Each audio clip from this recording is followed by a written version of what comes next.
Hello one and all, and welcome back to What's in this week's Oban Times, or as we call it, Witwhat, with me, Owen Wild. And me, Sandy Neal. As always, we love hearing your stories and seeing your amazing photos. To share those with us, you can call us on 01631 568000, email editor@obantimes.co.uk, or contact us on our social media, Facebook and X, formerly Twitter. We've got a wealth of stories for you in this week's paper, including updates on two big projects, Oban's kidney dialysis unit and the Mull Campus. For details, I'll pass the torch to Sandy. Thank you very much, Owen. Well, a campaign group calling for a kidney dialysis machine at Oban Hospital says it has lost confidence in Argyll and Bute's health board after a promised review has been kicked down the road. A major retailer is poised to take over Oban's home-based store, and plans have been submitted for 12 wind turbines, with a maximum tip height of 200 metres to be situated near Kilmore, outside Oban. A month before the council is set to choose its preferred single site for a new Mull Campus, island communities have refused to take part in an impact assessment, arguing they have not been given enough time and information. Argyll and Bute Council has launched its consultation on introducing a 5% visitor levy in a bid to raise an extra £9 million for the region's coffers.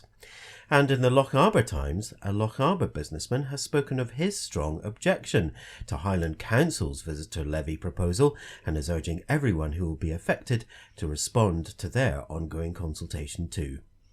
And at the Corran Ferry, the MV Corran is unlikely to return before mid-February after a 10-week refit. Owen, back to you. Thank you, Sandy.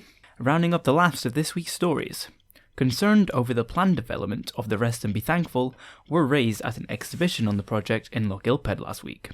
Jodie was there to speak to attendees who voiced concerns over safety of constructing the planned debris shelter, the requirement for a convoy system, and many other problems.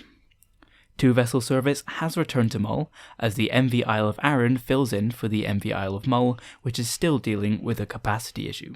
Oban Mountain Rescue Team member Joe Farnell has completed his gruelling race to raise funds for the team's equipment.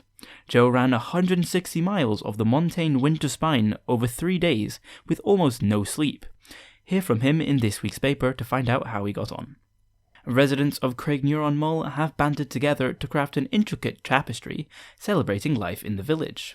And finally, Oban's own Bob McIntyre has been shortlisted for Male Professional of the Year at the Scottish Golf Awards, which have returned after an 8-year absence.